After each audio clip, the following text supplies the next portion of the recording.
People, welcome back to the 43rd episode of the Backpacking Psychonaut. In today's episode, we're going to be breaking down the misconceptions about meditation and also give you a practical step-by-step guide. Mate, I can't talk properly today for some reason. We're going to give you a practical step-by-step guide of what is meditation, how to meditate, and how to achieve the benefits of liberating yourself from this illusionary ego and living a life that is actually fulfilling and enriching and in aligned with what you actually want to do. So for me, meditation is literally just the art of increasing the gap between stimulus and response. There is always an ability to choose, but when you are mindless and you have no control over the faculty of your awareness, you are constantly at mercy to wherever your emotions, wherever your impulses go. And with meditation, it's about training your brain to realize that you are not your thoughts, you are not your feelings, and you are not your emotions. So every time you wake up and you're in a rubbish mood, you probably woke up on the wrong side of bed, you've got a 9 till 5 to go to, and you wake up in this perpetual state of anxiety or anger or frustration with your current scenario. You wake up and you're insecure about the way you look. All of this is coming from this identification with this sense of self.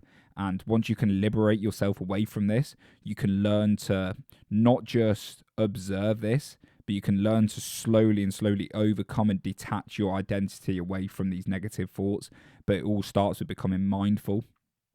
So I think first it'll be important for me to kind of share what meditation's done for me. Like, how has meditation transformed my life and how have I utilized it in every aspect of my life to become the person I am today.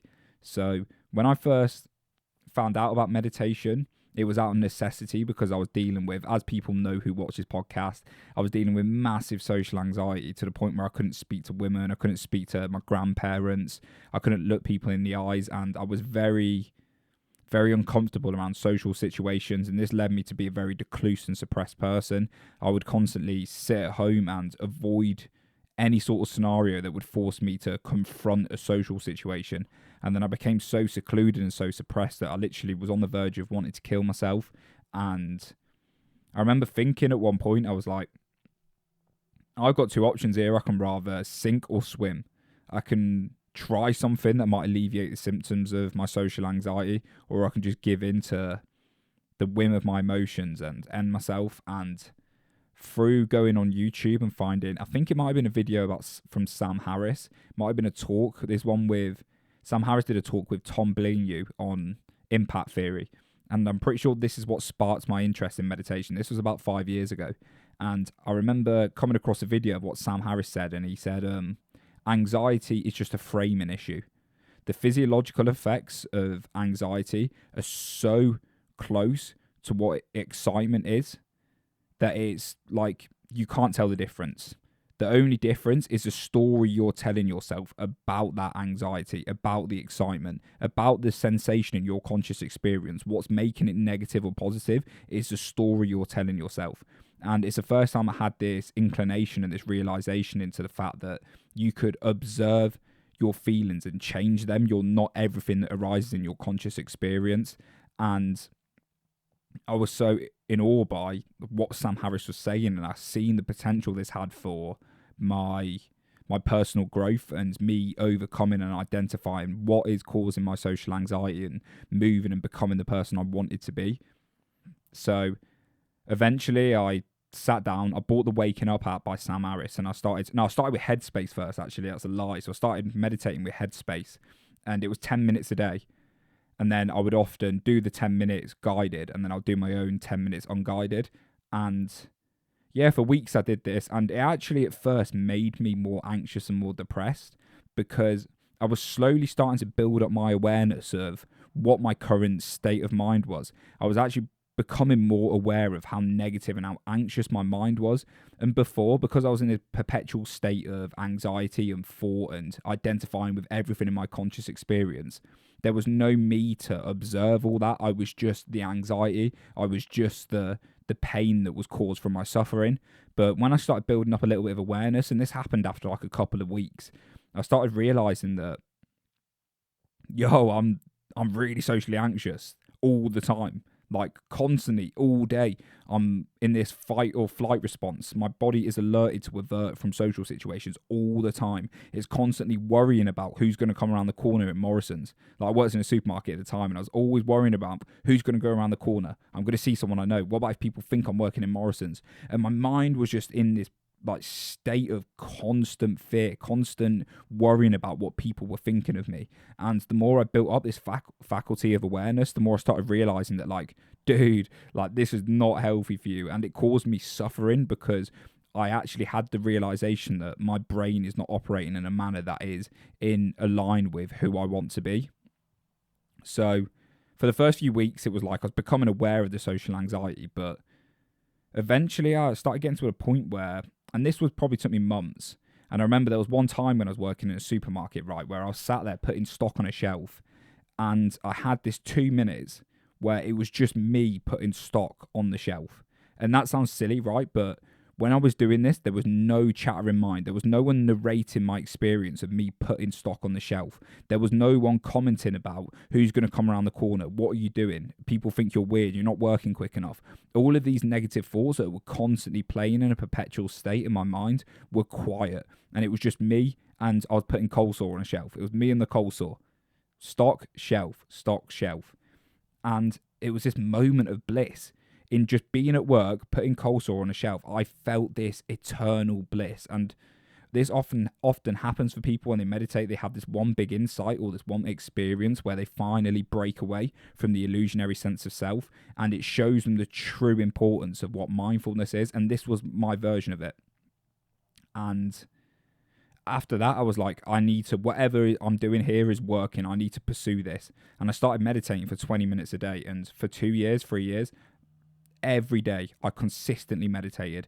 And through that time, I started slowly realizing that I started becoming aware of where my anxiety was coming from, not just through pure meditation. There was a lot of internal work, like questioning my thoughts and beliefs, digging into my childhood traumas, all this as well. But it all started with building up the awareness of there was a problem and becoming aware of the mechanics of my own mind. And the more I did this over the years, I started getting more and more confidence. I started realizing that I'm not my thoughts, I'm not my feelings, and I can truly do what I want to do. All I've got to do is become mindful of what's going on in my conscious experience and detach away from my thoughts. And it got easier to start speaking to women. It got easier to start socializing again, to go to the gym, and all of it compounded through meditation. So it got to about a year ago. No, this was 7 months ago, actually, where I've been meditating for four and a half years at this point, right? I've been meditating for a long time. And I read in a book, Why Buddhism is True, that this book was about evolutionary psychology and how the Buddha's teachings map up with evolutionary psychology. And crazy book. I'd definitely recommend people read it. But in this book, he mentioned a 10-day silent meditation retreat. And it just sparked something in my brain. I was like, whoa, that's something I need to do. I need to go and face these demons. And I want to see what mode of consciousness is possible when you cut out all external stimulus and you just contemplate and meditate for that long. So I sat down and I booked it in Bali. I was going to go traveling anyway. And me and my mate Ross had a look and was like, there's a meditation retreat in Bali and we're going Bali. Let's go and do it. So we booked it. Traveling came around and I'd sat this 10-day silent meditation retreat. And this was, along with some couple experience I had meditating for an hour a day for a while, this was the most profound thing that I've ever experienced. Like, I can't explain to you the sharpness of my awareness and how liberating this 10 days was. And it was the hardest time in my life. These 10 days were excruciating. They were so painful. They were so difficult to deal with the context of my mind because I built up that sharp of awareness that I could notice everything that was going on in my mind. I mean, every acute thought, every sensation that's coming up from a pain to suffering, everything I could see, right? And I built up this awareness where I had to watch all this and I had to sit with this for 10 days.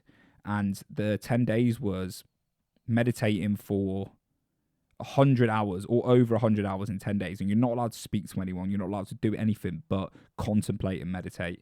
And I came out of this 10 days. We went into Ubud in Bali, which is just a town near the meditation center, and I felt like I'd been liberated from Alex Rogers. This identification of who I've always been, this anxious person, this depressed person, this ashamed person of myself, was just a whispering thought. And I could see it every time it came up, every time a negative thought came up, every time some anxiety arose, every time self-limiting beliefs came up, I could spot them and I could just push them away. It's like I was that sharp in consciousness that I could see everything arising that was going on. And this lasted for about a month. And I remember thinking, wow, I'm fully liberated from Alex Rogers, all of his problems. And through coming back into normal society and experiencing life, having to deal with the responsibilities of being an adult, having a social life, all this, the old Alex has started to rebuild again, but it's like a fresh new slate. And this 10 days sorted out a lot of anxieties and a lot of issues I've had. And that is my story of meditation. I sit here now and I meditate an hour a day, roughly. Sometimes it's like 40 minutes, but it's always in the morning and the evenings. And I incorporate different sorts of meditations, but that's the impact it's had on my life has been incredible. I'm now so much more confident. I'm so much more aware of what's going on around me. I'm aware of how I can actually conquer my own mind and manifest my future through thoughts and actions. And it's just really given me a true understanding into the nature of the human psyche. So that's what meditation has done for me. And I think it can do the same for you if you really pursue this as a curiosity to understand your own psyche and understand consciousness, instead of just the benefits that they give you on YouTube, like the stress management, the ability to focus, all of the benefits that they give you on YouTube, on self-improvement YouTube. They are true and they are possible if you pursue meditation. But the real goal of meditation is to unidentify with this sense of self. And that is the whole teachings of the Buddha. That meditation really, and like Buddhism, all of it is about liberating yourself away from this illusionary ego that we call our name, that I call Alex Rogers, that you call whatever your name is. And when you can do this, you realize that all psychological suffering comes from attaching to something that's not right now. So this is the whole point of meditation, is to anchor back to the present moment. Because as soon as you're stuck in thought, as soon as you're thinking about what you're going to do, as soon as you're thinking about the past or the future, you're ruminating about something you did 10 years ago, or you're worrying about going speaking to this girl, you're not living in and anchoring in the present moment. And meditation is all about bringing your attention back to the present moment, so you're just aware of what is happening. And it's about realizing that you're not this body, you're not this mind, you are consciousness that sits behind this as an observer. And it's very hard to explain, and the whole idea of the ego and the sense of self and as an illusion is kind of, it will pretzel your mind trying to intellectualize it because it doesn't make sense. So we've got this conscious experience that we are someone behind our face. So you sit here right now watching or listening to this video and you're seeing yourself as behind your face, maybe behind the eyes, and that's where your sense of self comes from, right? That in itself is a pure illusion. Through neuroscience, they have not developed, or they've not found anywhere in the brain that can say there is consciousness, right? And we think this is what consciousness is, this sense of self here. But they can't find anything in the brain to say that there is consciousness. So the idea of this is a pure illusion. The idea of you doesn't make sense. It doesn't exist. What the idea of you is a construct that has been developed through an evolutionary purpose. So the idea that there's a sense of self has been developed from evolution to help us be self-sufficient, survive, and fit into society. So say if we didn't have this ego, say if we didn't have a sense of self, we wouldn't fulfill the requirements to feed our body, to pass on our genes. We wouldn't go out and socialize because we wouldn't have an identification. We wouldn't have an identity. But although we have this identity, which is you, that doesn't mean that is you. It means it's part of consciousness, but not you.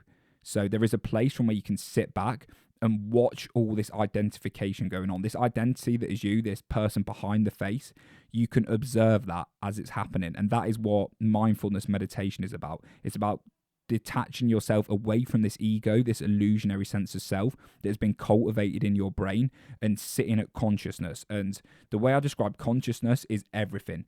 Consciousness is the field and force of the universe, the energy and atoms and particles, everything is one, and we're all the same.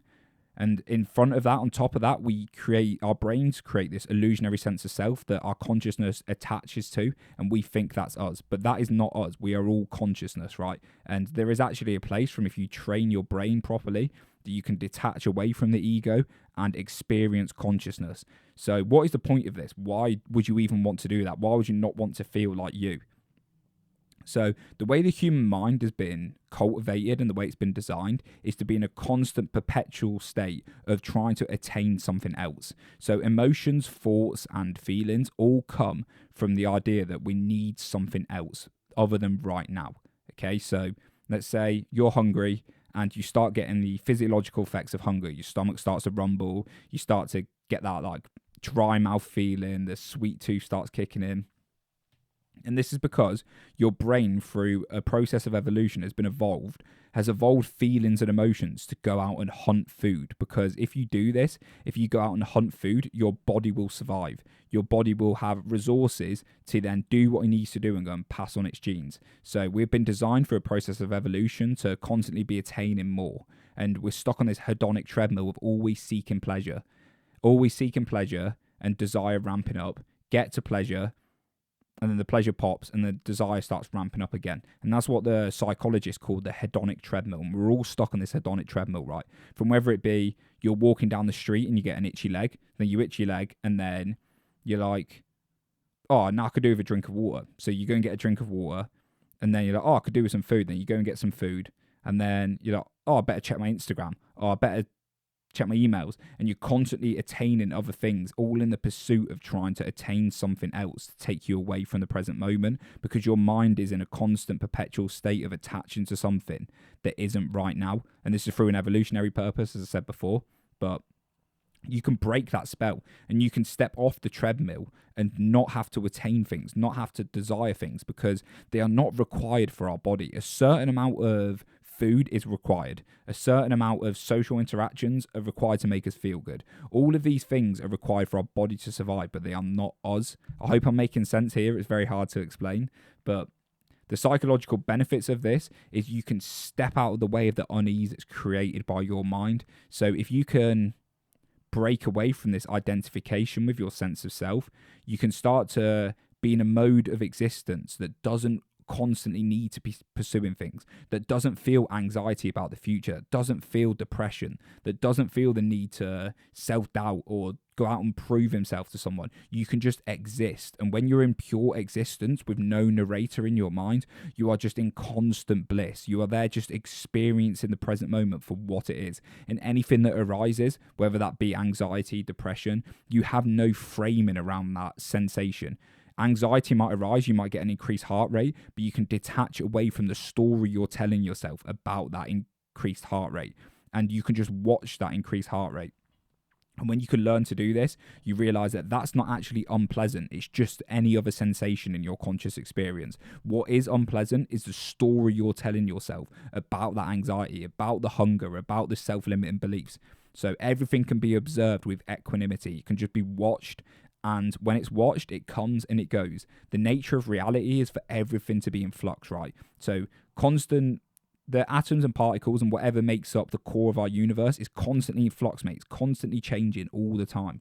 I better slow down how quick I'm talking. You can tell how passionate I get about meditation. I just go on a tangent sometimes, but yeah, it really has changed my life. But I'm going to slow down how I'm talking a little bit. So everything in reality is constantly changing. It's constantly in flux. All the atoms and the particles, your emotions, your feelings. And when you can observe this and not attach a concrete idea to what's going on, you can just experience the change. So when anxiety comes up, you can sit back, observe it, watch the feelings of anxiety, and watch how quick they dissipate. They come up and they go, just like anything in life. It's constant flux. And that's all the psychological benefits. You can start to detach away from concrete ideas of you're anxious or you're depressed. And you can start living life and actually experiencing life for what it is, which is just a constant flow of energy and experience. And it's a state of bliss when you can finally liberate yourself away from the egocentric mind. But it takes years to do. And this is what the Buddhist monks go up in the mountains to do. They go up to the Himalayas and meditate for years on years to slowly train that habit of their brain to not identify with the present moment, to not identify with the egocentric mind, to identify with the present moment. And although you don't have to do this, you don't have to go up to the Himalayas, you can do this by daily meditation practice. You can sit down, anchor down to your breath, anchor down to the present moment, and constantly practice liberating yourself away from the ego. So they're the psychological effects of meditation, of like how it can actually change the way you experience life and consciousness. How do we start to meditate? What is like the protocol for building up a meditation practice? And how does it seep into the rest of our life? So I think a good way to start is by just sitting down on the floor, on your bed, close your eyes, sit there cross-legged, and just anchor yourself to a sensation. Doesn't have to be the breath. It can be the feeling of you sat down on your chair, on your bed. It can be a pain in your toe. It can be the feeling of your hair on your head.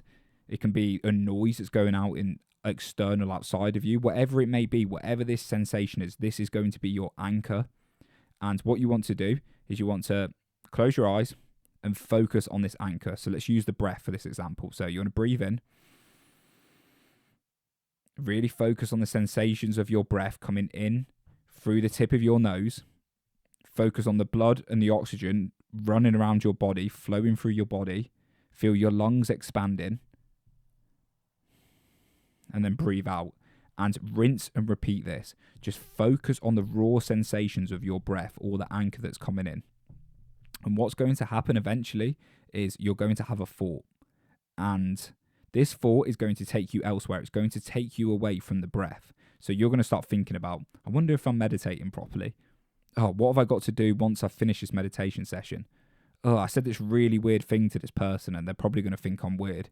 And you're going to have all these thoughts arise in your mind. And these are things that you're going to attach to and you're going to get lost in that thought.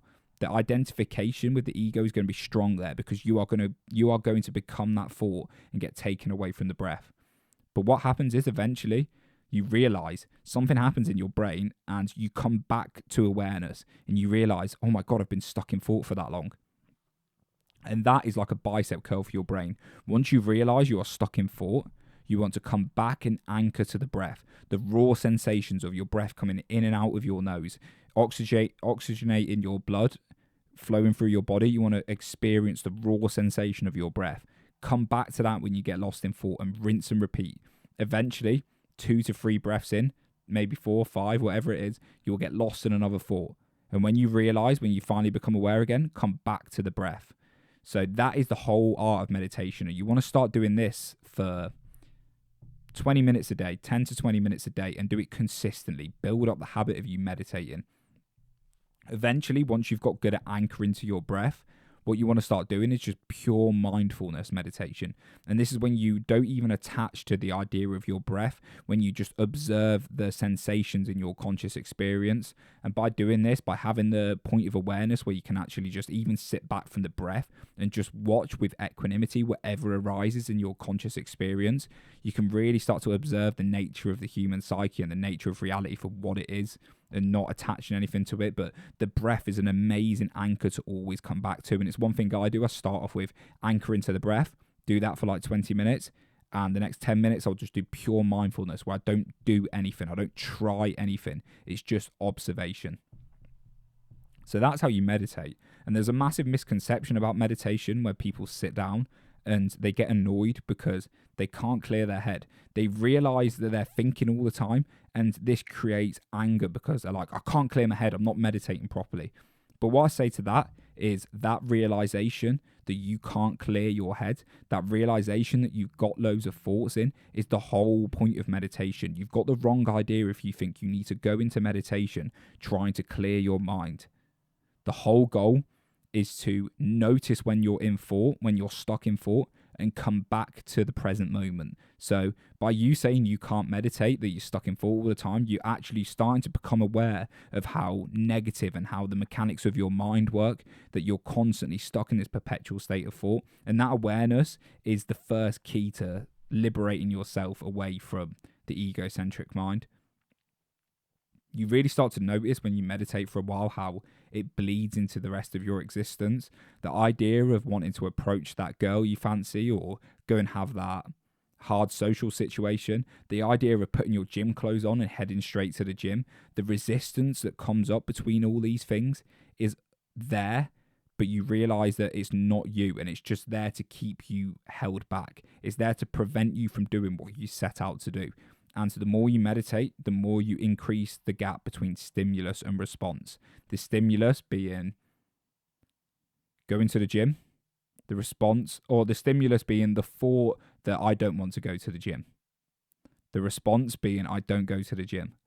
Between that, there was an ability to choose not to fulfill that stimulus and respond differently. So what you could do is the stimulus comes in of can't be asked going to the gym, but you respond with a manner that is, okay, that's fine. I don't want to go to the gym, but I'm going to go anyway. And that gap in between, that ability to contemplate and concentrate on what you should do next, is awareness. And that is what is built up through the art of meditation. On to another point, which is something that I'm very cautious of speaking about now, because I've heard some negative experiences recently from people that don't actually understand the true nature of these substances and have used them in ways that have been very destructive to other people. But I think it's important to talk about, because if these tools are utilized correctly, can be massive perception enhancers and can quite literally change your whole life. So a good way to start getting into meditation is by having a psychedelic experience. And the reason and for those that don't know what psychedelics are, they are hallucinogenic compounds that are made up of LSD, psilocybin, mescaline, peyote, dimethyltryptamine.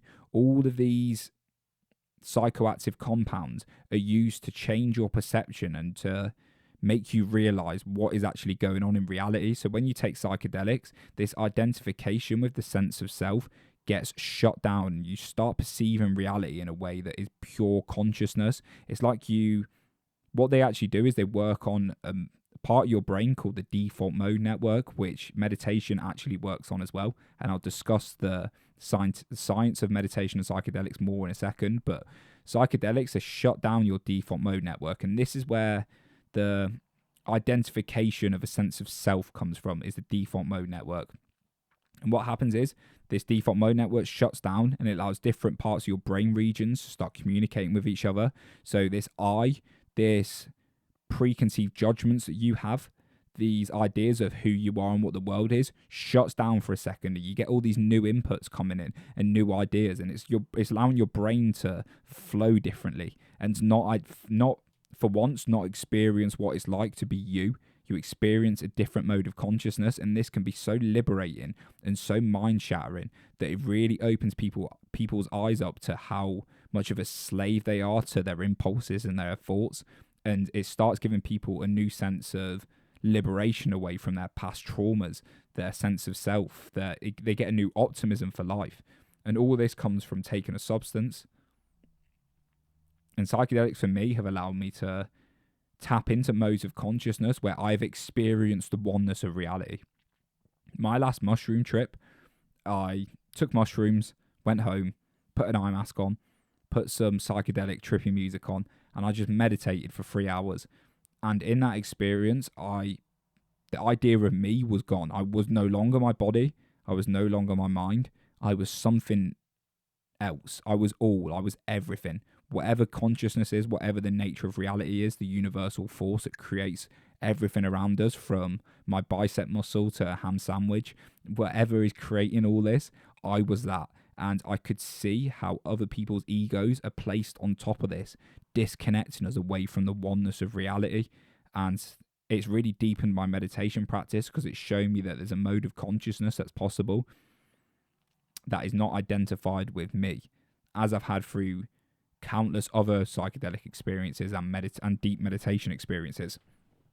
So another cool, some facts that I'm going to talk about with meditation are how it operates on your brain and what it does to the different brain regions.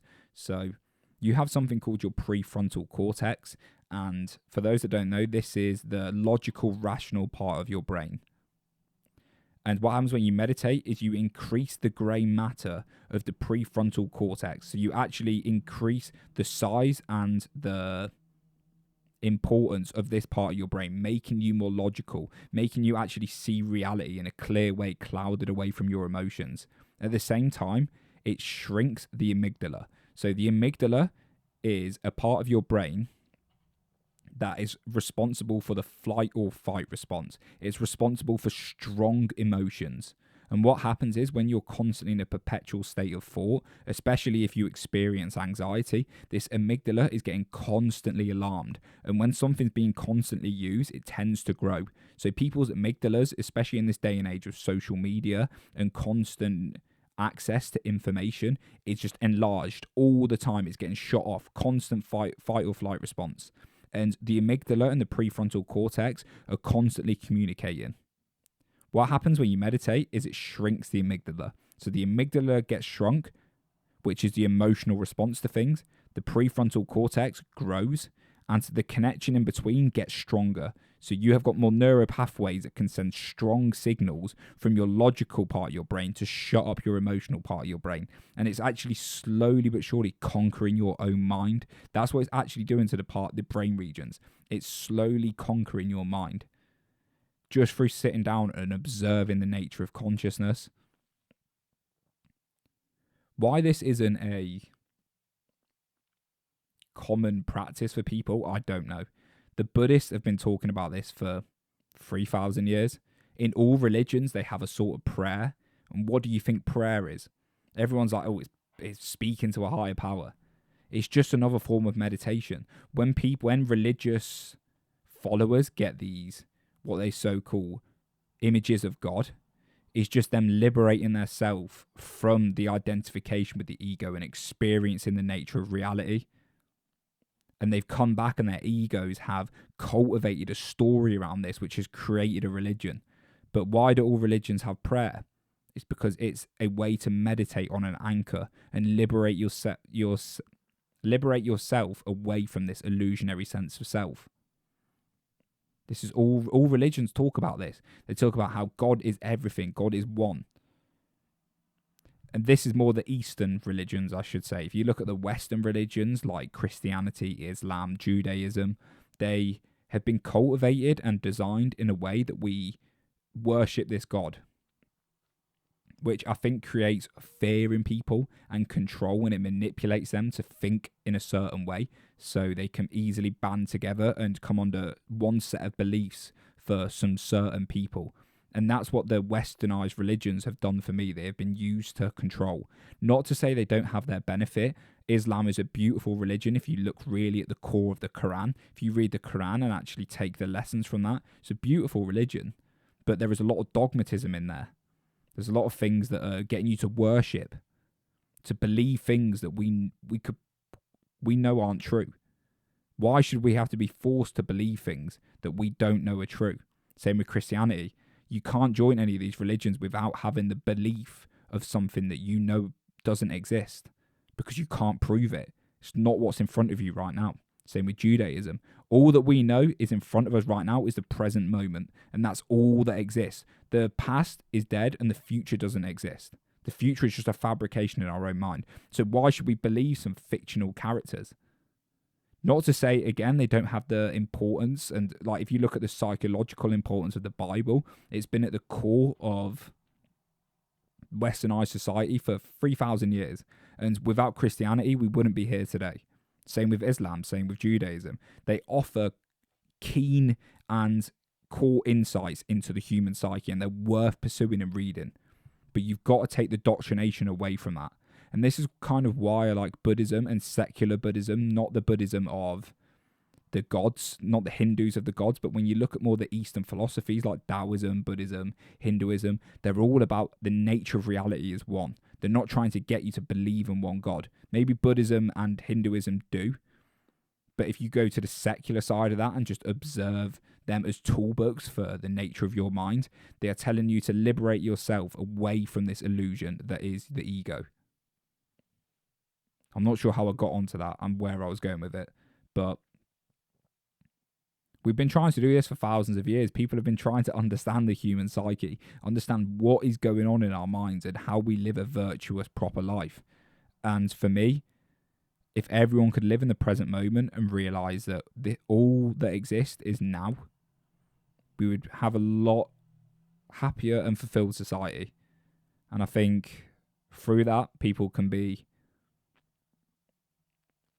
liberated. They can stop suffering. They can they can take a step off the hedonic treadmill, and we can live a society that is actually cultivated around us being happy and fulfilled instead of serving our selfish ego. So I hope that was everything you needed to know about meditation. Also included a little bit of psychedelics in there as well. But it's an important topic, and it doesn't get enough discussion. It doesn't have the mainstream population, the mainstream popularized discussion about it, which I think it should. But I think we'll get there, and I think the more we wake up to the benefits and the actual true nature of meditation, not just the benefits that YouTube tells you or that these gurus tell you, it's like it increases your concentration, blah, blah, blah. We need to look deeper than that and realize this is about experiencing consciousness from a different manner. So thank you very much for listening, people. I hope that was an interesting episode on Meditation 101, and I'll see you all in the next episode.